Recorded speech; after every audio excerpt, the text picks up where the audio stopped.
오늘 말씀 제목은 그 베드로와 유다의 실패와 그리고 복음에 대한 내용을 같이 나누려고 합니다. 여러분, 그런 말이 있지 않습니까? 자식을 보면 부모를 안다, 아니면 부모를 보면 자식을 안다, 이런 표현도 있을 뿐만 아니라 아마 다른 식으로 오늘 말씀과 연결해서 말하자면 제자를 보면 그 스승이 어떤 사람인지 알 수 있다, 이런 말로 표현할 수 있을 것 같습니다. 저는 우리 주 예수 그리스도의 제자들이 너무나 허당들이다, 요즘 표현으로 말하면 허접한 인생들을 모아서 하나님의 나라를 이루어가는 그 일 앞에 놀랐는데요. 제가 다른 종교 석가모니의 제자들이 10명, 10대 제자가 있어요. 그리고 무함마드의 제자들이 12명인데 그 사람들을 비교해서 한번 잠깐 언급해 드릴게요. 석가모니의 제자들은 최소한 어떤 자질을 가지고 있냐면, 첫 번째는 그 사리불이라는 친구가 있는데 지혜 제일, 즉 굉장히 지혜로운 사람이라는 걸 말해주고 있고요. 목련이라는 사람이 있는데 신통 제일, 즉 이 사람은 뭐냐면 신통력이란 보통으로 보거나 듣거나 느끼지 못하는 것을 감지하는 초인적인 능력, 이런 능력이 석가모니의 제자에는 또 있었어요. 또 어떤 마가가섭이라는 제자에게는 두타 제일, 이 두타라는 말은 뭐냐면 의식주에 얽매이지 않고 청정한 불도를 수행할 수 있는, 얼마나 탁월한 능력이에요. 그 외에도 수보살, 부르나 같은 경우는 설법 제일, 탁월하게 설교를 잘한다는 것이죠. 다른 제자는 논의 제일, 천안 제일, 지율 제일, 밀행 제일, 다문 제일, 이런 식으로 해서 여러 가지 우리가 전혀 이 한자로는 이해할 수 없는 어떤 그 실력을 갖춘 사람이었다라고 표현하고 있습니다. 석가의 제자들은 이렇게 한 부분에 있어 정통한 제자들이 모여서 결국 어떠한 문파, 아니면 종교의 어떤 것들을 시작하고 그것을 팽창시키는데 놀랍도록 쓰임받은 것이죠. 참 뛰어난 자질을 가지고 있다는 거예요.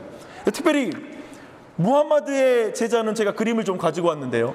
알다시피 무함마드는 원래 처음에 그 무함마드가 활동하던 지역은 메카라는 지역이었어요. 근데 그다음 메카라는 지역은 원래 이방 그 까만 돌을 섬기는, 우상을 섬기는 지역이었기 때문에 유일신을 말하는 그 무함마드의 주장에 대해서 굉장히 강하게 반발했고, 사람들이 결국 모여서 돌로 무함마드를 쳐 죽이려고 했을 때 그의 친구였던, 그리고 제자였던 아부바르크라는 사람이 눈물을 흘리면서 호소를 해요.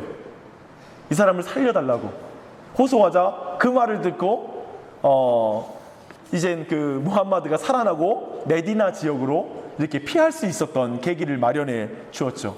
최소한 죽음을 두려워하지 않고 친구를, 그 스승을 살리려고 목숨을 바쳐서 구하는 장면을 저 무함마드에게는 보게 됩니다.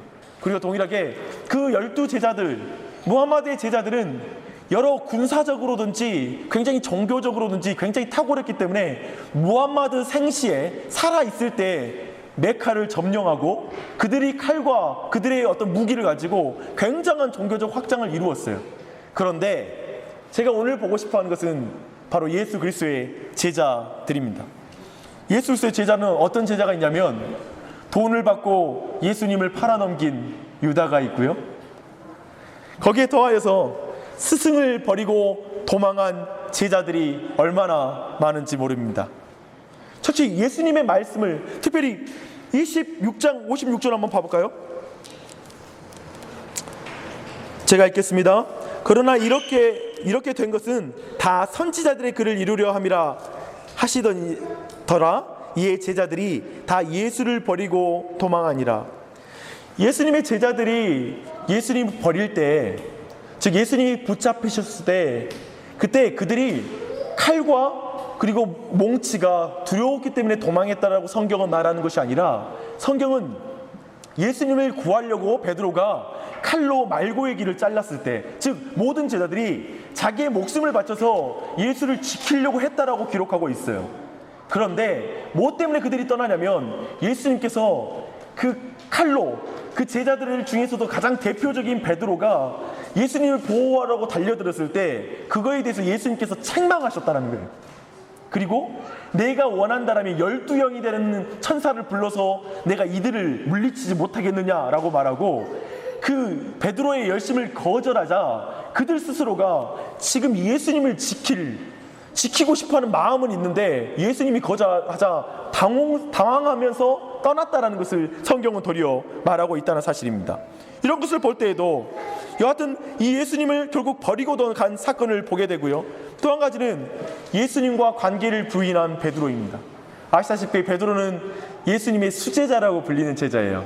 가장 사랑받는 제자라고 불리기도 하고 또 여러모로 칭찬받는 적도 많았던 제자이기도 합니다. 그런데 이렇게 제자들에 의해서 철저히 배신당하고 돈을 받고 팔림을 당한 이 예수, 도대체 이 예수는 어떻게 기독교를 시작했다고 말하고 어떻게 예수는 메시아라고 말할 수 있냐 이것이죠. 도리어 이 제자들의 모습을 봐서는 예수는 메시아가 아니다, 그저 한 인간에 지나지 않는다, 그것도 제자들에게도 지지를 못 받은 스승이 아니냐, 얼마나 무력하고 가르침이 정말 탁월하지 않았으면 이런 일이 벌어지겠느냐, 도리어 그런 핑계를, 그런 공격의 빌미를 줄 수 있는 그런 모습이기도 하다는 것이죠. 그런데 성경은 이상하게도 예수님의 죽음 그리고 이제 마지막 땅으로 다가갈 때 제자들의 실패에 대해서 철저하게 기록하고 있습니다. 사복음서 모두가 이 제자들의 실패를 다루고 있습니다. 자세하게 기록하고 있는 것이죠. 생각해 보십시오. 제자들이 그 성경을 편집하고 나중에 예수님을 신격화시켰다면 제자들이 굳이 자신들의 못난 모습을 기록할 필요가 있겠습니까? 도리어 하나님께서 지금 의도적으로 성경을 통해서 제자들의 실패를 자세하게 기록함을 통하여서 하나님이 전하고자 하는 메시지가 있다는 것입니다. 첫 번째는 베드로의 실패를 통해서 인간의 본질, 인간의 실력을 드러내시고 복음이 무엇인지 설명하고, 유다를 통해서도 또한 인간의 본질과 실력을 보여주시고 또한 복음이 무엇인지 설명해주고 있다는 것입니다. 오늘은 이것을 살펴보고자 합니다. 여러분, 근데 이 말씀이 우리랑 상관없는 말씀이 아니라 이 시대에 우리 모두가 유다를 만나고 있고 베드로를 만나고 있지 않습니까? 사실은 오늘날에도 동일하게 돈 때문에 예수를 팔 수 있고 돈 많이 만지는 것을 위하여서 신앙을 기꺼이 버릴 수 있는 사람도 만나기도 하고, 그리스도의 그 죄 없으신 예수 그리스도를 비방하는 사람도 만나기도 하고, 그 돈 때문에 하나님을 정직하게 따르는 자를 핍박하는 사람들을 보기도 합니다. 여러분 모두 돈 때문에 정말 신앙을 바르게 추구하지 못하는 것을 우리 자신이 경험할 수 있을 것입니다. 동일하게 우리 모두가 제자들 가운데 또한 베드로의 위치에 있다는 걸 충분히 알 수 있습니다. 여러분, 우리를 이 안에서 오늘 말씀을 통해서 다시 한번 우리의 실패, 우리 또한 동일하게 베드로처럼 유다처럼 실패하는 자리에, 그리고 배신하는 자리에, 예수를 파는 자리에 머물 때가 많은데 그 안에서 복음은 무엇일까? 그 안에서 우리가 어떤 예수를 만나야 하는가, 어떤 복음을 만나고 있는가를 깊이 깨닫는 시간이 되길 바랍니다. 첫 번째 우리 앞에 보고 싶은 것은 베드로의 실패입니다. 베드로는 어떤 실패를 경험했는지 한번 찬찬히 살펴보십시다. 베드로의 실패를 한번 우리가 성경적으로 이해할 필요가 있는데요. 75절 말씀 보면 이런 말씀이 있습니다. 이에 베드로가 예수의 말씀에 닭 울기 전에 내가 3번 나를 부인하리라 하심이 생각나서 밖에 나가서 심히 통곡하니라. 지금 베드로의 지금의 실패는 과거의 어떤 한 사건과 연결되는 거예요. 한번 그 말씀으로 가게요. 31절로 35절입니다. 31절로 35절 제가 읽겠습니다. 그때 예수께서 제자들에게 이르시되 오늘 밤에 너희가 다 나를 버리리라. 기록된 바 내가 목자를 치리니 양의 떼가 흩어지리라 하였느니라. 그러나 내가 살아난 후에 너희보다 먼저 갈릴리로 가리라. 베드로가 대답하여 이르되 모두 주를 버릴지라도 나는 결코 버리지 않겠나이다. 예수께서 이르시되 내가 진실로 내게 이르노니 오늘 밤 닭 울기 전에 내가 3번 나를 부인하리라. 베드로가 이르되 내가 주와 함께 죽을지언정 주를 부인하지 않겠나이다 하고 모든 제자도 그와 같이 말하니라. 맞아요. 사실은 이 일이 있기 전 그날 밤에 사실은 예수님께서는 베드로에게 네가 오늘 밤에 3번 나를 닭 울기 전에 3번 나를 부인하게 될 것이라고 말씀하시죠. 하지만 베드로는 그 고백의 그 내용을 보면 항상 말해요. 나는 결코 주님을 배신하지 않습니다. 이 사람이 다 버릴지라도 나는 예수님을 지킬 것입니다. 이렇게 자신에 대한, 자신의 진심과 자신에 대한 열정, 자신에 대한 어떤 소원을 간절하게 표현했던 사람이기도 합니다. 그런데 그 다짐, 그렇기 때문에 그 다짐 때문에 이 베드로는 나중에 보니까 첫 번째로는 자신의 다짐을 칼로 지키려는 베드로를 우리가 만나게 됩니다. 50절로 51절 말씀을 보세요. 그 말씀에 보면 베드로가 말고의 귀를 자르는 장면을 만나게 됩니다. 사실은 그것 자체가 뭐냐면 자신의 칼, 즉 자신의 방법으로 자신의 다짐, 자신이 말했던 그 고백을 지키려고 하는 모습이기도 하죠. 그래서 했지만 중요한 뭐냐면 베드로와 제자들이 예수님을 그렇게 떠나게 된, 아까도 우리가 살펴봤지만 예수님께서 그 방법을 거절했다는 거예요. 칼로 흥한 자는 칼로 망할 것이다. 내가 이루는 나라는 칼로 이루는 나라가 아니다 라는 걸 명백하게 선언하는 것이죠. 그리고 나 또한 온 세상의 왕인데 내가 힘을 가지고 사람들을 눌러서 내 왕권을 인정받으러 온 왕이 아니다 라는 사실을 명백하게 지금 밝히고 있는 거예요. 두 번째로 이 베드로는 또한 성경에 오늘 말씀 보면 58절 말씀 보니까 멀찍이서 예수님을 따랐다라고 말하고 있습니다. 사실은 지금 모든 제자들이 예수님을 그 갈멜산에서 겟세마네 동산에서 예수님을 버리고 떠난 후에 이 베드로는 아직도 그 마음 가운데 예수님께서 결국 어떤 일을 행하지 않으실까라는 어떠한 믿음 가운데 그 자리까지 가 있다라는 거예요. 단순히 이런 건 아니겠죠. 내가 의리 지켜야 돼. 내가 예수님한테 죽을지라도 내가 예수님 지켜드린다고 했는데 내가 이러면 되겠어? 라는 말로 이 정도 수준의 단순한 차원에서 내가 그 자리, 즉 대제사장이 지금 재판하고 있는 그 뜰 가운데 서서 그 자리 가운데 들어가서 위험을 감수하고 들어가서 이 재판의 과정을 지켜보고 있는 게 아니라는 거예요. 그 마음까지 어쩌면 여전히 예수님에 대한 믿음이 있는 거예요. 무리를 걸으셨던 예수님, 죽은 자를 살리셨던 예수님, 이분은 여기에 멈추는 게 아니라 그 끝이 어떻게든지 내가 보고 싶다, 그 결말이 어떻게 되는지 보고 싶다라는 마음 가운데, 그 믿음 가운데 가지고 그 자리에 가 있다라는 사실입니다. 베드로가 가 있는 지금의 위치는 아마도 그 재판이 벌어지고 있는 것을 먼 발치에서 볼 수 있는 위치였을 뿐만 아니라 예수님의 어떤 그 재판이 진행되는, 이야기들이 진행되는 그 소리까지도 들을 수 있는 장소였을 것입니다. 그런 오픈된 곳이었을 거예요. 왜냐하면 나중에 베드로가 예수님을 3번 부인했을 때 예수님께서 베드로의 눈을 보시거든요. 즉 베드로와 눈빛을 교환할 수 있는 그런 위치, 그 정도의 위치에서 지금 보고 있다라는 것이죠. 그곳에서 베드로는 그 저녁에 붙잡히시고 그리고 이제 새벽 닭이 울기까지 긴 시간 동안에 베드로는 어떤 마음으로 있었을까요? 베드로의 마음은 굉장히 고통스러웠을 것이고 답답했을 것이고, 그리고 그 마음은 매우 긴장되고 또 한편으로는 예수님을 의심하는 그 과정이었을 것입니다. 왜 그러냐면 하나하나 설명해 드릴게요. 베드로는 그 긴 시간 동안에 지금 56절, 59절과 60절의 말씀을 보면 대제사장들과 온 공회가 예수를 죽이려고 그를 칠 거짓 증거를 찾음에 거짓 증인이 많이 왔으나 얻지 못하더니 후에 2사람이 와서, 즉 뭐냐면 말도 안 되는 모함을 듣고 거짓된 증인들이 나타나는 모습을 보면서 베드로의 마음은 어땠을까요? 막 속이 불이 났겠죠. 베드로는 그 혈기 많은 사람이 당장이라도 뛰어나가서 예수님 그렇게 말씀하신 적 없어요 라고 변호하고 싶었고, 그 마음 가운데 저 사람이 잘못되고 저 사람이 틀린 증언을 하고 있습니다 라고 말하고 싶은 마음이 그 안에 있었을 거예요. 베드로는 정말 답답했을 거예요. 그 마음 가운데 또 한 가지는 해명하지 않는 예수님을 볼 때는 어땠을까요? 근데 수없이 많은 증인이 나와서 거짓 증언을 하는데도 예수님이 거기에 대해서 한마디 말씀이 없는 거예요. 반문하거나 막 이렇게 증명하고 싶어야 하잖아요. 근데 그러지 않았다고 성경은 말하고 있어요. 그 안에서 정말 예수님을 보면서 막 베드로는 가슴을 쳤겠죠. 예수님 그거 틀렸는데 왜 말 안 하세요? 지금 예수님 살아나시려면 그러면 안 되시죠? 라고 말하면서 스스로 답답한 마음을 가졌을 거예요. 더하여서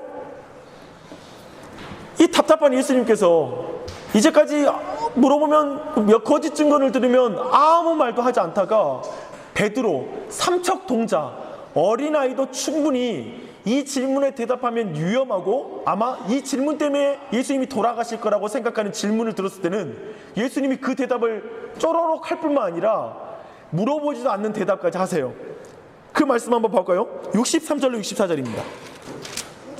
우리 63절로 64절 말씀 다 함께 읽겠습니다. 시작. 예수께서 침묵하시거늘 대제사장이 이르되 내가 너로 살아계신 하나님께 맹세하게 하노니 내가 하나님의 아들 그리스도인지 우리에게 말하라. 예수께서 이르시되 내가 말하였노라느니라. 그러나 내가 너희에게 이르노니 이후에 인자가 권능의 우편에 앉아 있는 것을 고가와 하늘 구름을 타고 오는 것을 너희가 보리라 하시니. 즉 뭐냐면 지금 예수님께서 결정적으로 오신 건 하나님의 아들 그리스도란 말은 자신이 하나님이신 것과 자신이 구원자인 메시아다라고 주장하는 건데, 이것을 말하면 분명히 신성모독이라고 말해서 죽일 것이 뻔한 대답이었거든요. 근데 그 대답에 대해서는 명백하게 말씀하시는 거예요. 그분의 정체성에 대해서는 명백하게 대답을 하시고, 더하여서 자신이 죽고 나서 다시 부활할 것과 그리고 재림할 것을 말씀하시는 거예요. 물어보지도 않는 대답을 하는 것이죠. 그때는 어땠을까요? 베드로의 마음은 차라리 이 대답에 대답하지 마십시오라고 막 긴장했을 거예요. 그 대답을 할 때 막 긴장감이 넘쳤을 거예요. 지금 사실은 베드로의 마음은 그랬다라는 거예요. 그리고 베드로의 마음 가운데 이제는 그런 마음 가운데 정말 저분이 메시아인가? 라는 그런 마음의 의심이 그 마음을 사로잡았을지 모릅니다. 저분이 진짜 메시아일까? 왜냐하면 그 앞에 있는 종들이, 지키는 자가 예수님의 얼굴을 치고 그리고 누가 쳤는지 막 조롱하고 있을 때 과연 메시아라면 어떻게 저런 일을 그만 당하고 있을 수 있지? 그 메시아를 때렸던 그 사람들과 동일한 의심과 마음이 베드로 안에도 동일하게 있었을 것입니다. 바로 그 순간에 바로 그 여종들이 질문이 들어온 거예요. 이 모든 과정을 지켜보면서 사실은 베드로 자신이 주는 그리스도시요 살아계신 하나님의 아들이십니다 라고 고백했거든요. 근데 그 고백을 했던 그대로 예수님이 말씀하시고 그분을 때리는 자들 앞에 의심하고 있는 베드로에게 여종의 질문이 들어왔던 것이죠. 너 또한 예수 그리스도와 함께 있던 자가 아니냐? 라는 질문. 그 질문 앞에 비참하게도 베드로는 예수님을 부인합니다. 근데 그 부인이 어떻게 이루어진지 말씀의 과정을 살펴보면 70절에는 모든 사람 앞에서 부인했다라고 표현하고 있고요. 두 번째 또 질문하니까 맹세하고 또 부인했다라고 성경은 표현하고 있고요. 또 마지막으로 물어보자 이번에는 저주하며 맹세하여 부인했다라고 말하고 있습니다. 여기에서 저주했다란 말은 어쩌면 당시의 관행과 같은 이런 표현, 내가 거짓말을 했다면 하나님이 나에게 저주하기 원하신다 라고 말했는지, 아니면 예수님을 저주하며 예수님을 부인했는지 성경은 정확하게 말하고 있지 않지만 두 가지 모두를 우리가 상상해 볼 수 있을 거예요. 예수님을 저주한 거예요. 여하튼 이 모든 것이 예수님을 향한 저주로 향하고 있는 거예요. 철저한 부인이었다는 것을 성경은 말하고 있습니다. 그때 닭 울음소리가 들린 거예요. 그때 예수님의 시선과 눈이 마주치게 됐다라고 성경은 말하고 있어요. 이 두 가지. 그리고 베드로의 통곡 소리를 생각해 보십시오. 첫 번째 물론 마태는 닭 우는 소리가 곧 베드로로 하여금 예수님께서 하신 말씀을 기억나게 했다라고 성경은 표현하고 있는데, 누가복음은 좀 다르게 표현하고 있어요. 누가복음은 예수님이 바라보시고 그리고 닭이 우는 소리와 함께 이제 예수님이 하신 말씀이 기억났다라고 표현하고 있어요. 여러분, 좀 질문을 한번 드리고 싶습니다. 예수님 그 세 번째 베드로가 부인했을 때 예수님이 베드로를 봤을 때 그 시선은 어떤 시선이었을까요? 뭐 이런 시선이요? 그럴 줄 알았다. 내가 말한 대로 됐지? 이런 눈 있잖아요. 됐지? 뭐 이런 시선이었을까요? 저는 그 시선보다 다른 시선이었다고 믿습니다. 그 시선은 그를 여전히 사랑하고 있음을 그로 하여금 확신시켜주고 싶은 눈빛, 베드로가 예수님을 이제 3번이나 부인하고 나서 불안에 떨리고 정말 그 안에 큰 충격 가운데 있는 그 눈을 보면서 그를 안심시키는 눈빛, 여전히 그를 향한 사랑을 내가 놓지 않고 있다는 것을 보여주는 눈빛, 그 눈빛이었다고 믿습니다. 우리는 베드로의 이 실패 앞에서 정직하게 우리 자신을 보아야 합니다. 사랑하는 성도 여러분, 저를 봐주시지 않겠습니까? 이왕이면 그 눈빛이 나오는 말씀이니까 우리 눈빛을 보면서 이야기하자고요. 베드로의 실패의 자리는 어쩌면 그 실력은 우리의 실력이고 우리의 실패의 자리일 것입니다.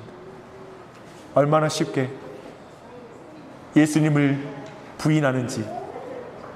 우리 모두 어쩌면 베드로가 그분이 예수인데, 그분이 하나님의 아들인데 전혀 하나님 아들답지 않는 모습을 보면서 예수님에 대한 의심을 가졌듯이 예수를 믿어도, 하나님을 믿어도 그 보이는 하나님이 어디 있냐? 그 보이는 하나님 보이면 내가 믿을게 라는 그런 조롱소리에 예수 믿어도 똑같고 예수 안 믿어도 똑같더라, 죽어봐야 알지, 죽어봐야 알지라고 말하는 이 시대에 이 베드로와 같이 똑같이 우리 모두가 부인하는 자리에 설 수 있고, 우리의 실력으로는 도저히 우리의 다짐을 지키지 못하는구나, 내가 주님을 위해서 죽겠습니다 라는 말은 쉽지요. 하지만 어느새 우리 모두의 일상에서 결국 그분을 부인하고 떠나는 그 일을 경험하게 되는 것입니다. 우리의 실력, 고백을 지킬 수 없는 실력을 가지고 있다는 걸 여실히 드러내고 있습니다. 이제 유다의 실패를 잠시 살펴보십시다. 유다의 실패를 볼 때 우리가 이해해야 될 첫 번째는 뭐냐면 베드로의 실패와 함께 연속적으로 성경이 기록하고 있다는 거예요. 그래서 베드로의 실패와 유다의 실패를 연결해서 우리가 함께 이해하는 것은 굉장히 자연스럽고 성경을 바르게 이해하는 중요한 기초가 됩니다. 유다는 예수님을 가장 가까이에 따랐어요. 지난 3년 동안 숙식을 같이 했던 사람이에요. 가장 가까이에서 모든 기적과 이적을 경험했고 그는 예수님의 최고의 가르침을 받았어요. 그런데 그 사람은 결국 참된 믿음에 이르지 않는 사람이죠. 사실 베드로와의 차이점을 좀 말하자면 뭐냐면, 베드로는 최소한 예수님 메시아인 걸 알고 있어요. 그런 과정 속에 그거에 대한 그 십자가의 방법 때문에 그분을 의심하는 단계에서 부정하는 것이었죠. 하지만 이 유다라는 사람은 근본적으로 예수님은 메시아가 아니다라고 결론을 내린 거예요. 그 가운데 예수님을 팔았다라는 거예요, 처음에. 그런데 놀랍게도 그 뒤에 일어난 일들이 우리가 이해할 수 없는 일들이 벌어지는 거예요. 유다는 사실은 베드로보다 더 가까운 곳에서 예수님의 재판 진행 과정을 봤을 가능성이 커요. 베드로는 무섭기 때문에 가까이 못 갔겠죠. 하지만 유다는 예수님을 판 자로서 그 재판의 과정을 가까이에서 지켜볼 수 있는 특권을 가지고 있었을 거예요. 그 가까운 곳에서 지켜봐서 아마도 왜 그러냐, 왜 제가 이렇게 주장하냐면요, 왜냐하면 재판 과정의 불이함을 즉각 호소할 수 있는 자리에 있었어요. 즉 뭐냐면 재판 진행 과정을 명백하게 알고 있는 위치에 있었어요. 그렇기 때문에 지금 매우 가까이에서 재판 과정을 지켜본 거예요. 그리고 총독에게 넘어가기 전에 지금 수습을 시도한 그런 것을 볼 수가 있죠. 근데 이 유다 안에 예수님을 메시아로 믿지 않아서 팔아넘겼던 이 유다 안에 마음에 놀라운 큰 변화가 있었다라고 성경은 말하고 있습니다. 그는 재판 과정에서 불의하게 재판이 진행된 것을 차근차근 보게 되었습니다. 또한 예수님이 자신을 하나님의 아들인 것과 그가 그리스도이신 것, 메시아이신 것을 증거하시는 것을 명백하게 다 들은 거예요. 그 이야기를 다 듣고 나서 놀랍게도 그의 마음은 예수님이 당연히 그러니까 죽어야 돼 라는 결론에 도달한 게 아니라, 이 유다라는 사람의 마음에는 내가 무죄한 피를 팔았다 라고 말하는 자신의 죄에 대한 명백한 이해가 벌어진 거예요. 방금 전에 예수를 판 자 안에 있는 놀라운 변화가 일어나기 시작한 거죠. 그런데 그는 자신의 잘못을 구체적으로 바로잡으려고 시도하기 시작합니다. 즉 대제사장 앞에 가서, 자신이 물질을 좋아하는 자였잖아요. 물질을 밝혔던 그 유다가 먼저, 성경에 보니까 먼저 은 30을 던져놓고 시작해요.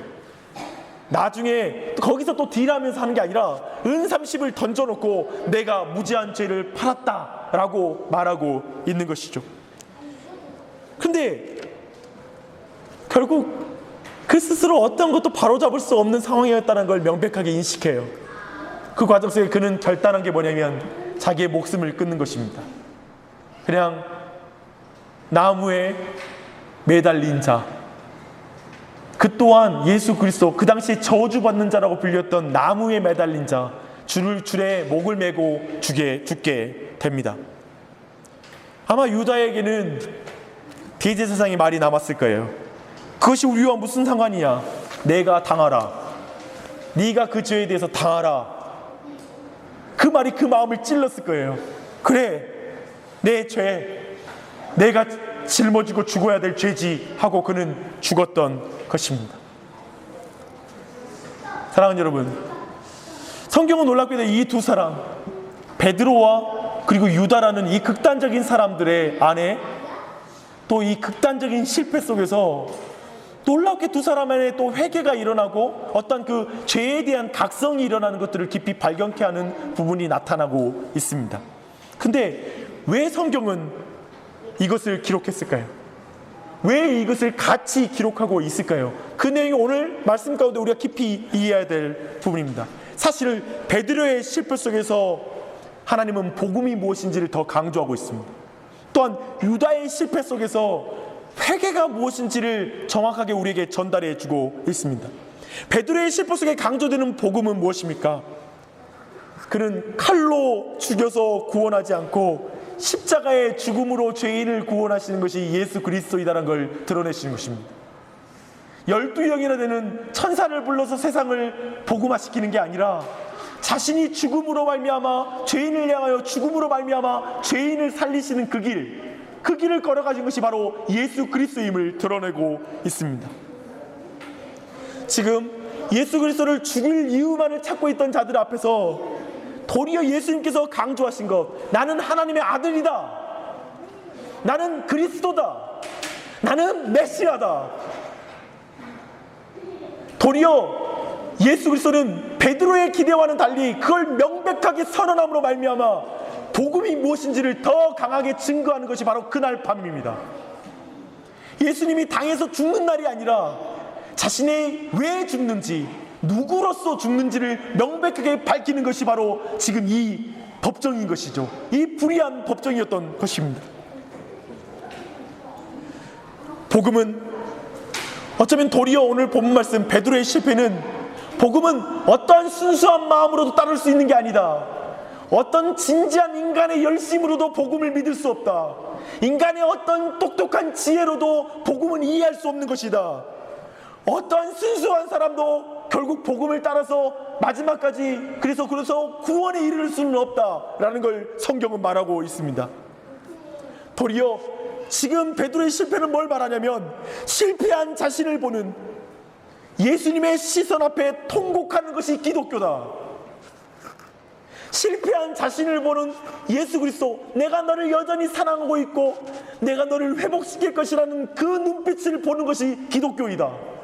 죄를 짓지 않는 것이 기독교가 아니라, 완전한 자가 되는 것이 기독교가 아니라 완전하신 예수 그리스도의 그 은혜를 맛보는 자가 바로 기독교이다, 그리스도인이다 라고 말하는 것입니다. 더해서 우리가 유다를 통해서 보는, 그를 통해 이해한 회개란, 참된 회개란 무엇입니까?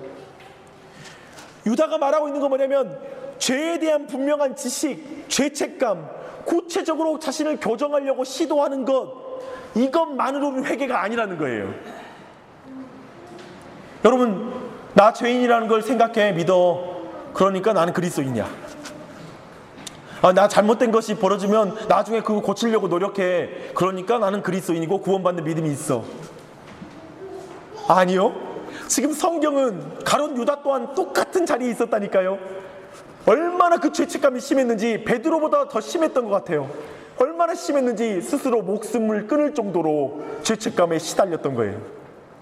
그걸로 구원을 안 받는다고 성경은 말하는 거예요. 죄책감을 많이 느끼는 것으로 구원받는 게 아니라고 말하는 거예요. 왜냐하면 그는 자신의 죄를 자신이 직접 담당했거든요. 참된 회개는 그렇기 때문에 고행이 아니라 고난받으신 예수 그리스도를 영접하는 것입니다. 나의 죄, 내 죄를 스스로 짊어지는 게 기독교가 아니라 내 죄를 짊어지신 예수를 믿는 게 바로 기독교라고 성경은 말하고 있는 것이죠. 이걸 믿는 게 구원이고 구원 얻는 믿음이죠. 종합해 보십시다.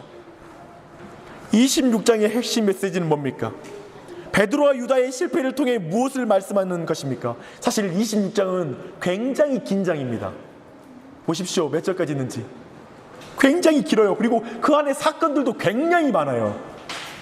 도대체 이건 뭘 말하고 있는 걸까요? 예수님을 배신하고 예수님을 죽이는 역사가 길다라는 거예요. 어둠에 빛이 삼켜지는 밤입니까? 이날 밤은 대적에게, 사탄에게 예수님이 패배하는 밤입니까? 이날 밤은 제자들까지도 예수님을 팔고 배신함으로 예수님을 욕되게 하는 그날 밤입니까? 그래서 너무나 긴 밤, 그런 사건이 너무 많아서 마치 우리 인생 가운데서도 예수님을 영광 돌리는 기간보다는 예수님의 마음을 아프게 하는 시간이 너무 길어서 내 인생도 너무 어두운 기간이었다고, 너무 긴 인생이었다라고 말할 수밖에 없는 그런 밤, 그런 밤이 아닙니까? 그러나 복음은 이 밤에, 그날 밤에 복음이 매우 분명하게 선포되고 있다는 거예요. 61절과 64절을 보십시오. 예수님의 죽음이, 그리스도 되심이 선포되고 있고요, 부활이 선포되고 있고요, 그분이 다시 승천하실 것이 선포되고 있고요, 그분이 다시 오실 것이 선포되는 밤이에요. 그 법정은 예수님이 정죄당하는 법정이기도 하지만 도리어 예수님의 의로움이 선포되는 밤이에요. 의로운 죽음과 대속이 선포되는 밤이에요.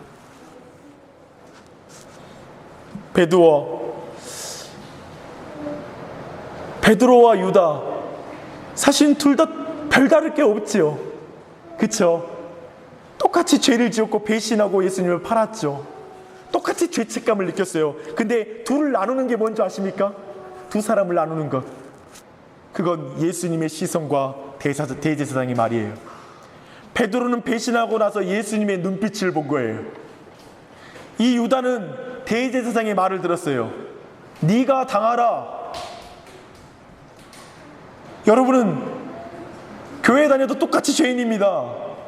죄책감 똑같이 느끼고 삽니다.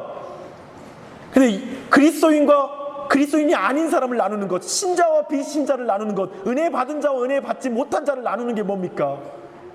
그 죄를 지어서 무력한 상태가 된 그 상태에서 예수 그리스도를 보는 자, 아니면 스스로가 나를 보며 여전히 그걸 담당하는 자, 그게 베드로와 가롯 유다를 나누는 자리인 것입니다. 여러분 매일 어떤 자리에 서십니까? 스스로 죄인이라는 느낌 없는 사람이 어디에 있습니까? 다 그걸 느끼죠. 말씀을 마무리하겠습니다. 이제 나가면서 하고 싶은 질문이 있는데요, 타종교의 제자들이 예수님의 제자가 되었다면 어떨까요? 제가 아까 처음에 서론에서는 예수 그리스도의 제자들보다 타종교의 제자들이 매우 탁월하고 실력이 있다라는 걸 말했어요. 그런데 도리어 좀 질문을 바꿔볼게요. 그 제자들이 예수님의 제자가 됐다면 어떻게 됐을까요? 제가 확실한 답을 알려드리겠습니다. 그들은 더 반복해서 철저히 실패했을 것입니다. 왜냐하면 그들은 너무 탁월했기 때문에. 최소한 제자들은 갈릴리 촌뛰기, 실력 없고 인생으로서는 자랑할 게 없는 자들을 불러놨거든요. 근데 성경에서 말하는 복음의 핵심은 도리어 뭘 말하면, 스스로를 이해하고 스스로의 실력으로 자신을 증명하는 종교로서의 탁월했던 이방의 종교의 제자들은 도리어 예수님 앞에 더 막혔을 것입니다. 예수님을 더 이해하지 못했을 것입니다. 왜냐하면 예수 그리스도는 자신의 결심과 자신의 실력과 능력으로 따를 수 있는 분이 아니라 자기 부인으로 따를 수 있는 분이시기 때문입니다. 예수님은 돈으로 따를 수 있는 분이 아니에요.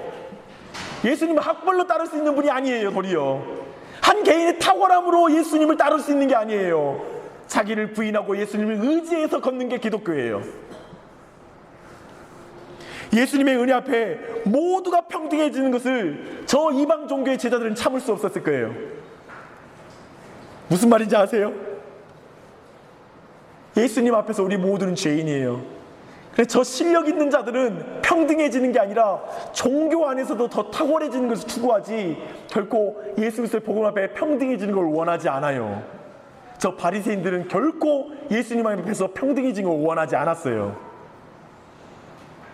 이 깊은 의미를 더 묵상해 보십시오. 어쩌면 이 설교를 반복해서 들으셔서라도 아마 더 여러분의 묵상의 기회가 되는 것이 바로 설교입니다. 더 한번 생각해 보십시오. 여러분 앞에 놓인 길이 있습니다. 바리새인과 서기관의 인생입니다. 가장 종교적이고 성경을 많이 알았기 때문에 자신이 죄인이라는 사실을 인식하지 못했던 자입니다. 그런 길을 가시겠습니까? 두 번째는 무리의 인생입니다.